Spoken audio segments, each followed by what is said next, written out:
Headlines प्रायोजक राम बंधू लोणचे. आता प्रत्येक जण जिंकेल. निवडणुकीत अचानक पाडू मशीनचा वापर का? राज ठाकरेंचा थेट सवाल. तर विरोधकांना पाडण्यासाठीच मशीन आणलं. राज ठाकरेंचा नव्या नियमांवरून सरकारवर घणाघात. मतदानाच्या आदल्या दिवशी मतदारांना भेटण्याची नवीन प्रथा कुठून आली? तर सरकारला जे हवंय त्यासाठी आयोगाचं काम सुरू आहे. उमेदवारांना घरोघरी प्रचाराची मुभा दिल्याच्या मुद्द्यावरून राज ठाकरेंची सडकून टीका. निवडणूक आयोगानं सत्ताधाऱ्यांना वेगळा तिळगुळ दिलाय. प्रचार संपला तरी घरोघरी जाऊन प्रचार करण्याची मुभा दिल्याच्या मुद्द्यावरून राऊतांचा जोरदार टोला. सिंचनाच्या फाईलवरून अजित पवारांचा गौप्यस्फोट. पुरंदर योजनेतून पार्टी फंडा करता 100 कोटी काढले. तत्कालीन शिवसेना भाजपा सरकारवर अजित पवारांचा आरोप. अजित पवारांनी अर्धवट बोलू नये. हिम्मत असेल तर कोडी न टाकता लोकांसमोर येऊन स्पष्ट सांगा. सिंचनाच्या फाईल संदर्भात राऊतांचं अजितदादांना खुलं आव्हान. अजित पवारांनी 25 वर्ष ही माहिती दडपून का ठेवली? पुरंदर उपसा योजनेसंदर्भात अजितदादांनी केलेल्या वक्तव्यानंतर खडसेंचा सवाल. तर तुमची फाईल जनतेकरता खुली करावी, खडसेंची मागणी.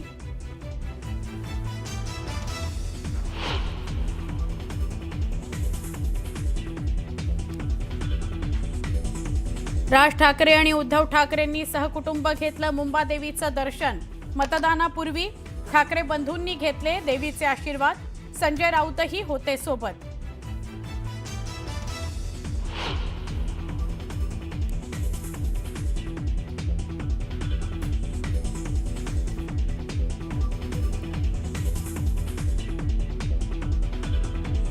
अविनाश जाधवांची याचिका मुंबई हायकोर्टानं फेटाळली. बिनविरोध निवडून आलेल्या नगरसेवकांविरोधात केली होती याचिका.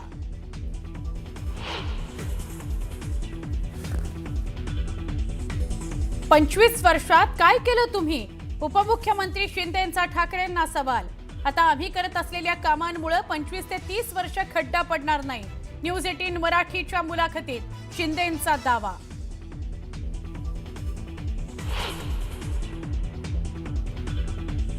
एकनाथ शिंदेंनी अण्णामलाईंना न्यूज 18 मराठीच्या मुलाखतीत सुनावलं. अण्णामलाईंना काय माहीत मुंबईबद्दल म्हणत सुनावले खडे बोल.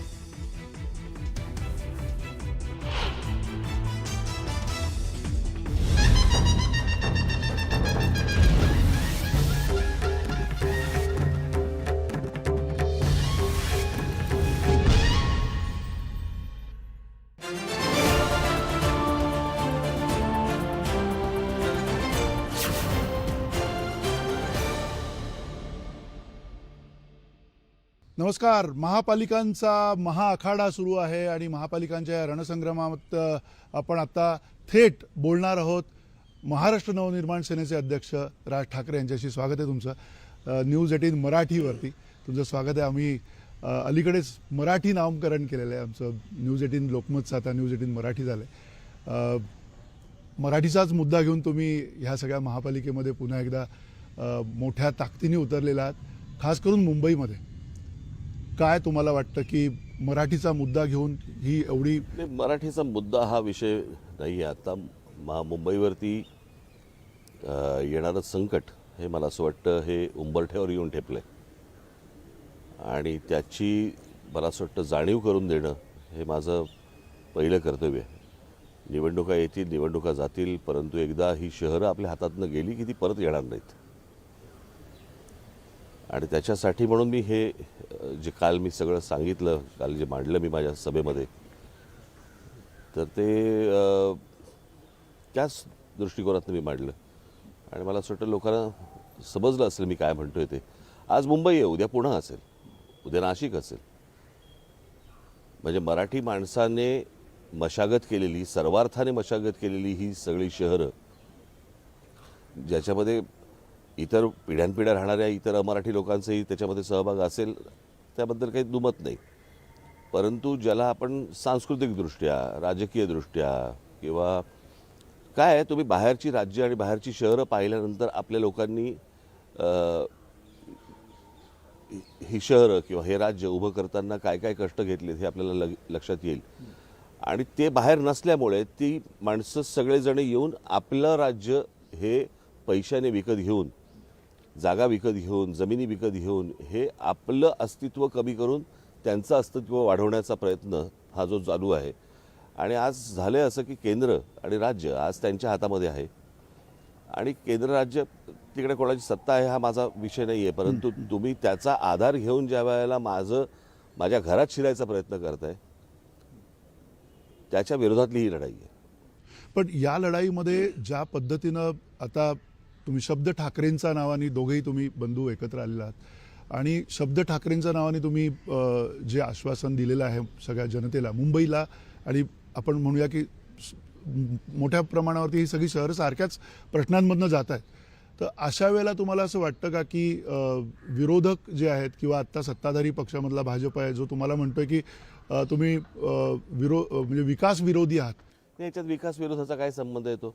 प्रश्न असा आहे, जर समजा ह्या लोकांनी विकास केला आहे तर लोकांना पैसे कशाला वाटतंय? 5-5 कोटी 10-10 कोटी देऊन तुम्ही फॉर्म मागे घ्यायला कशाला लावताय लोकांना? जर तुम्ही विकास केला आहेत ना, विकास विरोधी कोण आहेत मग? आत्ता एवढ्या सगळ्या आज क्लिप्स बाहेर येत आहेत. भाजपच्या पॅम्पलेटमध्ये, भारतीय जनता पक्षाच्या पॅम्पलेटमध्ये 5-5 हजार रुपये तुम्ही लोकांना प्रत्येक मताला वाटताय. येत आहेत कुठून पैसे? आणि जर तुम्ही विकास केला आहे तर मग पैसे का वाटताय? एवढा साधा प्रश्न आहे ना.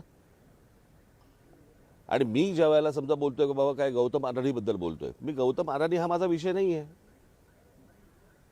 मी कालच म्हटलं या देशामध्ये उद्योगपती आले पाहिजेत, उद्योगपती वाढले पाहिजेत, या देशामध्ये पैसे आले पाहिजेत, लोकांना नोकऱ्या लागल्या पाहिजेत, लोकांच्या हातामध्ये पैसा खेळता असला पाहिजे.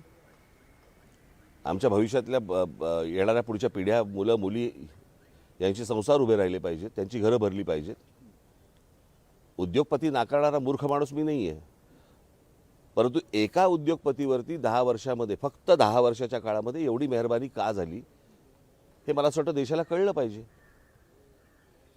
त्याच्यामुळे विकासाच्या आड येणारा मी माणूस नाही. आणि विकास बघायचा असेल तर मला असं वाटतं नाशिकमध्ये जाऊन एकदा फडणवीस आणि या लोकांनी बघावं, ज्याचं ते नंतर ते दत्तक घेऊन काहीतरी करणार होते, काही नाही झालं. नाशिकच्या स्मार्ट सिटी करणार म्हणून त्या स्मार्ट सिटीमध्ये आम्ही केलेली कामं फोटो दाखवत होते.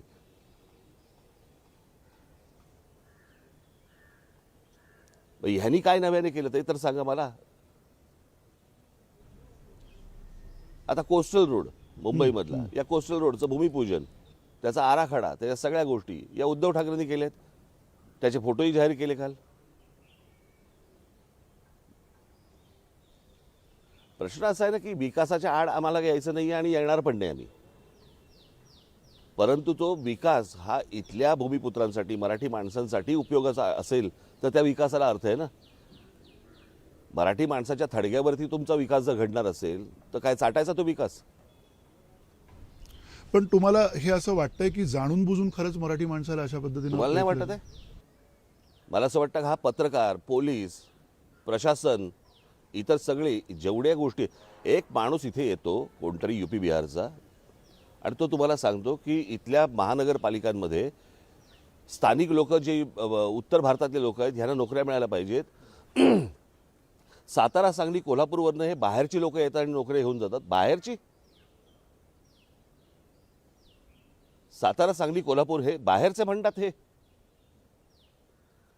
हे दुसऱ्या राज्यांमधनं आले इथे आणि इथे येऊन आम्हाला सांगणार, आमच्या पोरापोरींना सांगणार, मुलांना बाळांना सांगणार की तुम्ही बाहेरचे म्हणून आणि आम्ही स्थानिक म्हणून. भाजपचा एक माणूस येऊन कोणतरी कृपाशंकर सिंग येतो आणि म्हणतो की इथला महापौर उत्तर भारतीय होणार. तुमच्या नाकावर टेचून ह्यांची हिंमत कशी होते इथे बोलायची? एक कोणतरी त्या तामिळनाडूमधनं माणूस येतो आणि म्हणतो की मुंबईचा आणि महाराष्ट्राचा काय संबंध? मुंबई महाराष्ट्राची नाही म्हणून. ही सगळी वाक्य तुम्ही उद्या त्यांच्या राज्यात जाऊन बोला, उभे फाडतील. पण मग असं का होतं? म्हणजे मुंबईच्या याचं बाबतीमध्ये कारण राज्यकर्ते जे राज्यकर्ते आहेत ते जेवढे खमके पाहिजेत कळलं का? काय होतं, राज्यकर्ता जो असतो ना, हा बसलेला माणूस पाहिजे. हा बसवलेला माणूस असेल ना, तर त्याच्याकडनं काही नाही होत. तो फक्त वरती धन्याने काय सांगितलंय त्याच्यावरती सह्या करणं एवढंच काम असतं त्याचं.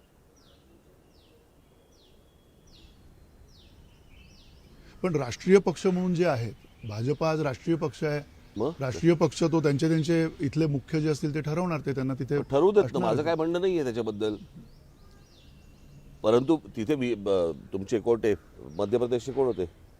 शिवराज सिंग चौहान. शिवराज सिंग चव्हाण स्वतःच्या हिमतीवरती झाले मुख्यमंत्री. तुमचं म्हणणं आहे की देवेंद्र फडणवीस स्वतःच्या हिमतीवरती मुख्यमंत्री नाही झाले? भाजपमध्ये विचारून बघा ना एकदा. अहो साधी गोष्ट आहे ना, एक माणूस मुख्यमंत्री होता, बरोबर की नाही? मुख्यमंत्री पदावरनं निवडणूक झाली, संपली, बरोबर आहे. मग शिवसेना फोडली, मग शिंदे आले आणि त्या मुख्यमंत्र्याला उपमुख्यमंत्री केलं आणि ते त्यांनी स्वीकारलं. जर एखादा बसलेला माणूस असता, ठाम माणूस असता, त्याने नकार दिला असता. सो बसलेला आणि बसवलेला ह्याच्यामध्ये फरक असतो ना.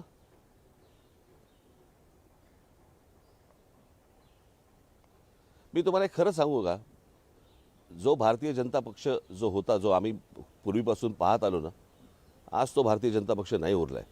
आणि हे भारतीय जनता पक्षातले लोकही मान्य करतील.